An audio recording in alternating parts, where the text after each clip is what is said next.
Bonjour, j'espère que vous allez bien. Moi, je vais super bien. Je suis Michael Conan, votre consultant, formateur data et Power BI. Et je vous souhaite la bienvenue dans cette vidéo d'introduction à Power BI.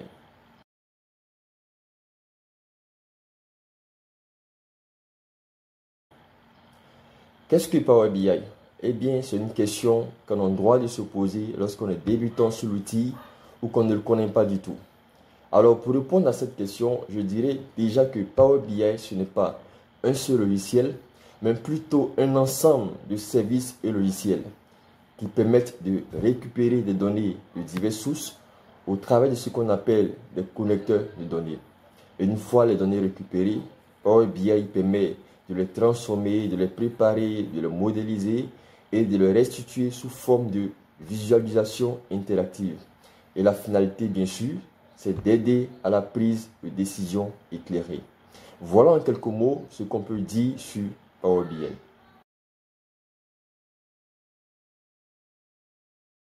Avant de présenter les principaux composants de Power BI, il est important de mentionner qu'il existe plusieurs scénarios d'utilisation de Power BI et qu'en fonction du scénario dans lequel vous êtes impliqué, il y a certains composants que vous allez utiliser et d'autres pas.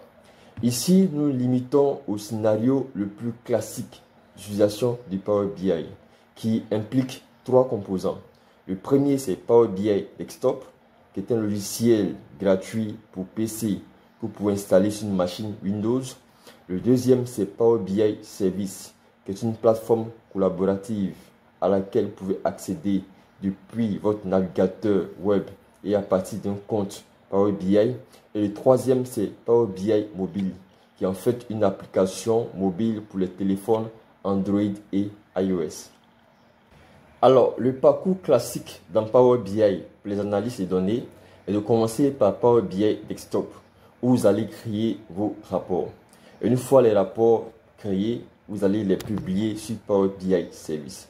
Dans Power BI Service, vous pourrez partager ou distribuer vos rapports avec différents utilisateurs. C'est ainsi qu'un utilisateur sur son téléphone mobile qui a accès à vos rapports pourra simplement le consulter à partir de l'application Power BI Mobile. Voici un peu présenté les principaux composants de Power BI ainsi que le parcours classique dans Power BI pour les analyses de données.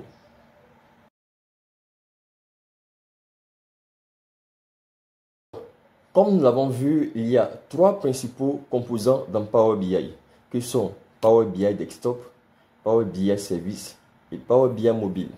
Alors, en tant que débutant, on peut se demander dans quel cas on utilise chacun de ces composants. Ce qui nous amène maintenant à aborder la question des principales activités dans Power BI. Alors, commençons par Power BI Desktop. La première chose qu'on fait généralement lorsqu'on travaille avec Power BI Desktop, c'est de se connecter aux sources de données. Une fois qu'on est connecté aux données, l'étape qui suit naturellement est la préparation des données.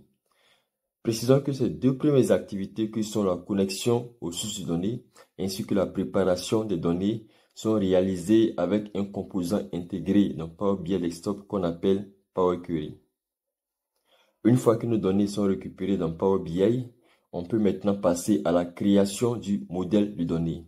Et sur la fondation du modèle de données, nous allons créer notre rapport Power BI proprement dit. Lors de la création du rapport Power BI, il peut également être intéressant de créer des rôles de sécurité, ce qui est important pour contrôler le contenu qui est affiché aux différents utilisateurs en fonction du groupe de sécurité auquel ils appartiennent.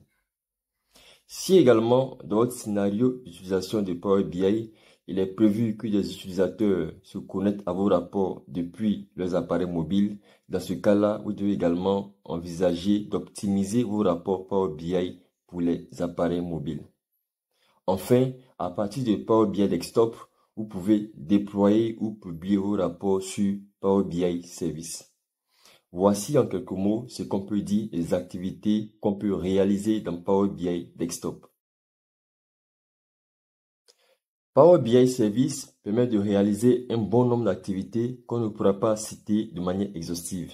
Mais déjà, précisons qu'il permet de gérer les espaces de travail, qui sont en fait des espaces dans lesquels sont hébergés nos rapports lorsqu'ils sont déployés sur Power BI Service. Power BI Service permet également de créer des tableaux de bord. Plus tard dans la formation, nous verrons c'est quoi un tableau de bord dans le jargon Power BI et en quoi il est différent d'un rapport.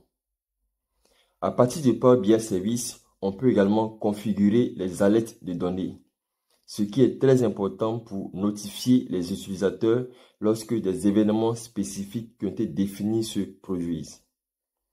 Avec Power BI Service, on peut aussi partager nos rapports et tableaux de bord. Précisons d'ailleurs que c'est l'une des principales raisons d'utilisation de Power BI Service. Toujours avec Power BI Service, il est possible de partager vos données de sorte à permettre à d'autres développeurs ou analystes BI de les réutiliser pour créer leurs propres rapports et tableaux de bord. Une autre activité qui est importante dans Power BI Service, c'est l'actualisation des données. Oui, avec Power BI Service, on peut configurer l'actualisation des données, ce qui est important pour éviter de prendre des décisions sur la base de données obsolètes. Enfin, disons qu'avec Power BI Service, on peut également consulter nos rapports et tableaux de bord à partir de nos navigateurs web. Power BI Mobile permet de réaliser essentiellement une seule activité, consulter nos rapports et tableaux de bord. Mais précisons-le encore une fois, si c'est un scénario qui est prévu dans notre déploiement de Power BI, il faut penser à optimiser vos rapports pour les appareils mobiles. Nous sommes au terme de cette vidéo. J'espère que vous avez apprécié le contenu. Alors, n'hésitez pas à me dire ce que vous en pensez en commentaire. Je vous invite également à partager, à liker. Et si vous désirez augmenter votre puissance avec la BI, une chose à faire, abonnez-vous et activez la cloche de notification pour ne rien manquer des prochaines vidéos. Sur ce, je vous dis à très bientôt pour de nouveaux contenus.